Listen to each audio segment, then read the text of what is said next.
to the lead. Inspectors at an Apple supplier factory in China say the plant has, quote, tons of issues that need to be addressed. Apple opened its supplier's doors to the Fair Labor Association this week after visiting a Foxconn plant in Shenzhen. The CEO of the FLA, Orit van Heerden, told Bloomberg, quote, "We're finding tons of issues. I believe we're going to see some very significant announcements going forward." In an earlier interview, however, he said this about the plant, calling it first class, saying he was surprised how tranquil it is compared with a garment factory. Apple has not commented on the story. The team of 30 inspectors still plans to interview 35,000 Foxconn employees. For more on what it all means, let's head out to our editor-at-large, Cory Johnson, in the newsroom. Cory, what should we make of these seemingly conflicting statements? Well, there's a lot of ways to look at it. One might be that they saw the criticism they got when they came out of the factory yesterday and didn't have much criticism, so thought they'd step up the comments. The other way to look at it is, what's a better way to get a real invitation back to the factory but to say the factory looks great, we want to see it again. But let's look at the history here. In the last 2 years, there's been a lot of complaints, a lot of concerns. First, you have to understand how big Foxconn is when they said in December of 2010 that their workforce exceeded 1 million people. That's huge. That's 3 times the size of McDonald's. Then in January 2011, workers clashing with the factory, and an explosion in May of 2011 at a factory that made iPads killed 3 people, injured 15 more. So the concerns about what's going on there and the mystery surrounding the health and safety of workers troubling many, and continued. Then the suicides started. Suicide in May of 2011. The deaths continued. The 9th worker fell to his death under uncertain circumstances in 2011, November, amidst a protest from the workers there. In January, at a different factory, 150 workers protest the company. So the workers are clearly trying to express concerns there, and Apple's engaging in a third party to come investigate things and look at the factory. We'll wait to see what they actually have to say. Emily? And Apple is the only technology company that is part of the FLA, so they have chosen to take part in this process. What are next steps here? Well, first on that, very important to recognize it's not only Apple products being made at these factories. Products from the likes of Nokia and Dell are all being manufactured there as well. But what's next here is the formal report. Yes, we've got some comments that there are tons of issues and there's going to be some interesting information forthcoming. But there will be a formal report issued in a few weeks, and that may offer some guidelines here. It's important to note that Apple's worked with the Fair Labor Association in the past to try to develop their own criteria for helping Foxconn after the explosion last year, but this is at a much higher level and will certainly carry greater weight. Emily? And Cory, we've been covering this issue now for several weeks. We've talked to analysts who have been there 50 times and seen these factories and other factories, and they come back with seemingly glowing reviews saying these factories are first rate. How does it all add up? How do we make sense of it? Well, you probably know more about visiting such factories than most people in China, but there are the official tours where they show you the cleaned up version, and then there's what goes on the rest of the time. And I would imagine that is the really difficult part in these kinds of inspections. I've known of people who have taken tours of factories in China where the factories turn out to be fake. There's been time-lapse photography online of these factories, and these were U.S. stock promotions of Chinese companies where they would truck in workers and they would truck in people, and then the U.S. investors would show up and walk through what seemed like a busy factory. The investors would leave, the workers would leave, and the whole thing was a show. So I think it's probably tough for these people to visit Foxconn and know what's really happening there.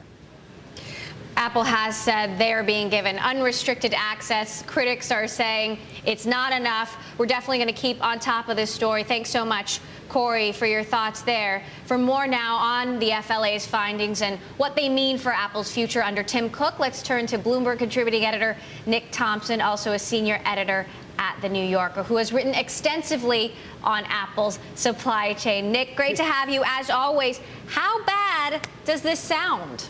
Well, it actually doesn't sound good at all, but it doesn't sound worse than what we've been seeing. I mean, Foxconn reputation can't take any more of a hit than it's taken in the last month. So I think the findings that come out today are not good. The increases in wages that we're hearing about are going to actually help to alleviate some of the concerns.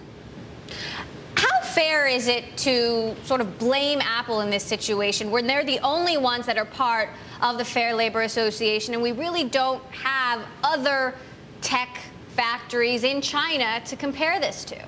Well, it's not really fair the whole thing is a little bit unfair against Apple, right? Because so many other tech companies have so many similar problems.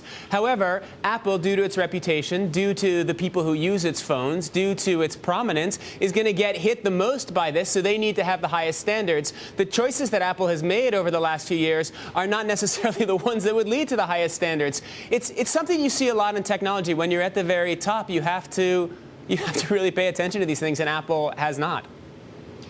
Apple seems to be taking steps to be more transparent than they've ever been before, about what labor conditions are like. Steve Jobs once said these jobs that Apple has overseas are never coming back to the United States. How do you think Apple is going to respond to these kinds of criticisms? What sort of changes might they implement if those jobs are never coming out of China? Well, I think what they need to do, I think what Apple's going to do is they're going to keep all the hardware and all the manufacturing is indeed going to stay in China, or maybe we'll migrate from China to somewhere else in Southeast Asia, but it's definitely not coming back to the United States. But what they need to worry about is they need to worry about the public perception. They need to worry about the way that people feel about your iPhone, right? You put your iPhone in your pocket, you need to feel cool, right? That's the cachet of Apple. That's partly why they sell so many of these devices. And if you start to associate your iPhone with horrible labor practices and oppressed workers, you don't want to put it in your pocket. You don't feel as good as when you do it. So Apple's not going to move their jobs out of China. They're not going to do something dramatic, but they're going to do a lot to try to improve the optics. So they're going to try to, now that people are paying attention, they're going to start raising their standards. And whenever they do something good, they're going to put out a lot of press reports about it so that we all know they're doing a better job of it.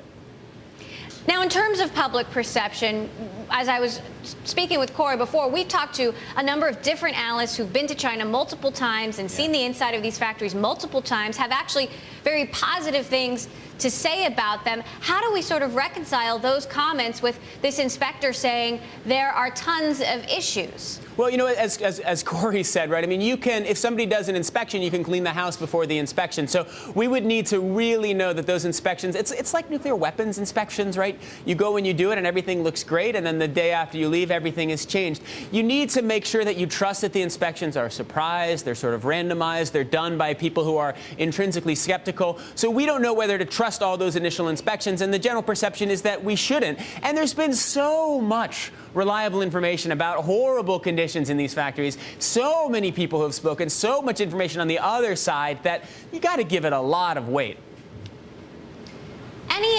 Do you think, Nick, that any other technologies like HP and Dell and other companies that manufacture products in China overseas are going to follow Apple's lead and be more transparent as well? Or do you think this is an Apple-only thing? I think they're going to do a little bit, but they don't need to do as much because they're not facing the scrutiny that Apple's facing. I mean, what you've got to hope is that Apple will take a bunch of bold steps for transparency to help people understand, to have fair labor practices, and to sort of rectify their past mistakes. You hope that then they'll set an industry standard that others will follow, and not only just the big companies like HP and Dell, but they'll then become something of a standard, and then there'll be more pressure on the factories in China, and everybody will sort of raise the standards they have. That's the best possible outcome. The most likely possible outcome is that Apple kind of moves it a little bit. The bigger companies move it a little bit less, and the big structural issues aren't really resolved. A Stanford research report has revealed worrying new details about how your information is being accessed on the web. According to that report, Google has been deliberately dodging privacy protections on Apple's Safari browser, allowing it to track users' behavior without their consent. Google is now being sued for damages, according to a filing in federal court in Delaware. For more on this story, let's turn to our senior West Coast correspondent, Jon Erlichman. Jon, a lot of people very upset about this one. And Google just can't get away from the privacy problems. And this problem, Emily, has to do with cookies. Not the ones that you eat, but the ones that help companies track what you're up to on the web. In the case of a company like Google, it uses cookies to try and figure out how advertising campaigns are going. That is important for Google because they get all their money from advertising dollars.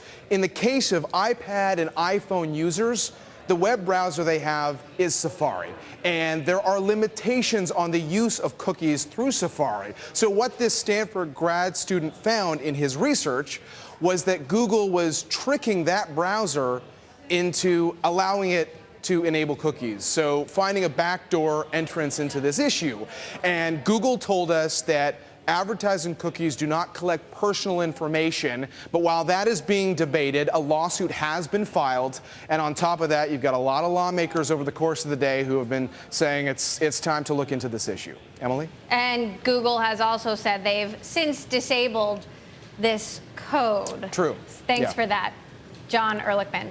Joining us now is the graduate student who did this research. Jonathan Meyer is studying law and computer science at Stanford. He joins us now from Palo Alto. Also with us is Nick Thompson, Bloomberg contributing editor.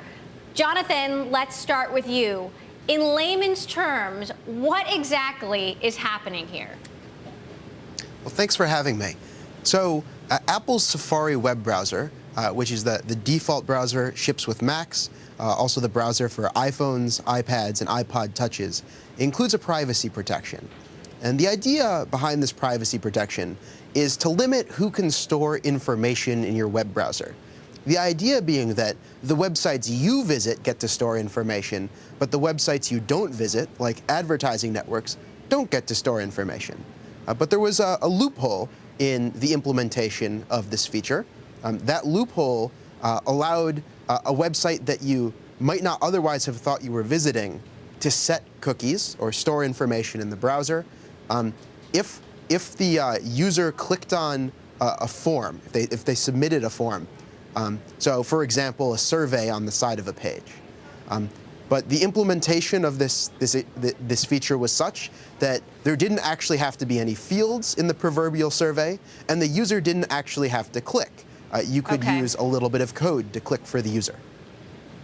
And so we found that Google... Right. Google was sort of tricking the Safari browser into letting it and allowing it to follow users as they surf the web. Nick, I want to bring you into this conversation. Obviously, this isn't the first time something like this has happened. Give us an idea how Google uses this data. Why does it want to know this stuff about us? Well, it's not the first time it's happened, and it's certainly not the last time it's happened. What Google and all of these other companies want is they want to be able to have as much of your information available to as much of their products as they possibly can at any moment within bounds that you'll allow them and not get creeped out by. And so what they're doing is they're giving information about who's logged in to their advertising network. So you're logged into another part of Google. They're taking that information and not just keeping you logged in on your phone when you go to, say, Gmail, which is a very useful service, but also sending that information to their advertising network. They would say that is so that they can serve you better ads. If they know who you are, what you visited, what you like, they can give you more relevant ads. So they say it's to make your user experience better. A lot of people think it's creepy. And Jonathan, Google has since started removing these cookies, so inherently admitting that they were doing something they weren't supposed to be doing. Is this stuff ever an accident, or do they do these things on purpose? So there are three places here where you might find Google at fault. And one of them is, I think, possibly an accident. So the first place you might find Google at fault is for using their Google.com information. That is, the information Google has from their web search, from their mail, all of the things many users know Google for their advertising that's not on Google websites. So you might object to that. You might object to how they enabled that feature by circumventing this Safari privacy protection.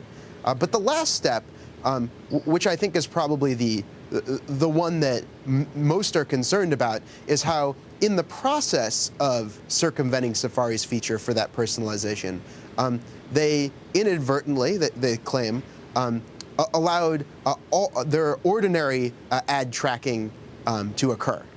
I think it's fair to take them at face value that's inadvertent, but of course that doesn't immunize them from responsibility. Nick, what sort of a reasonable expectation of privacy in the world of using computers and mobile phones and apps? You know, what should users expect to be entitled to in terms of rights here? Well, what they should expect is that there are going to be disasters like this about every 3 months, I would say, with major tech companies. And the reason for that is that this information is so incredibly valuable to tech companies, both for making money and for making their services work, that there are going to continue to be accidents. I think in this particular case, my guess is that the top executives at Google certainly didn't know this was happening. This wasn't some strategic decision. Let's get around what Apple is doing in Safari. I think this was probably a small coding group that thought this was a way to solve a problem and have been sufficiently reprimanded. But I think what we should expect is we should expect transparency on what the privacy rules are. They should be laid out in a very clear way exactly what the company is doing. Now, 99.9% of users will never read those, but it's very important for the data to go out to, good guy groups, nonprofit organizations that care a lot about this and that we trust. We should also expect, this is what Facebook is now obligated to do, that standards should not be changed, that if we agree to certain privacy regulations, that more of our data should not then be put out to the world. And then we should expect clear explanations whenever something like this happens. What we sometimes see is that we'll see, oh, wait, so-and-so has been collecting data, and it looks like they've been doing kind of weird thing A, and then maybe next week we'll realize, oh, wait, they were doing weird thing B and C and D and E. So we should expect that when this sort of thing happens, the companies will immediately put out all the information they can and apologize for it. So we'll see how Google responds to these. And Apple was just in the hot seat yesterday responding to this whole issue about uploading apps uploading users' contacts. Apple came out saying that was a violation of privacy. Jonathan, I want to bring you back into this. It certainly seems like developers are just going to always sort of push the boundaries of what kind of information they can get. I mean, is that the future? I think it's about time to acknowledge that there's a real culture problem in Silicon Valley. I completely agree that the trend is towards pressing the limits of what's tolerable and only cutting back when someone's hand gets slapped. The question is, where do we draw the line? All right. Nick Thompson and Jonathan Meyer, thanks so much for joining us here on Bloomberg West. Jonathan, the guy who discovered that Google was doing this.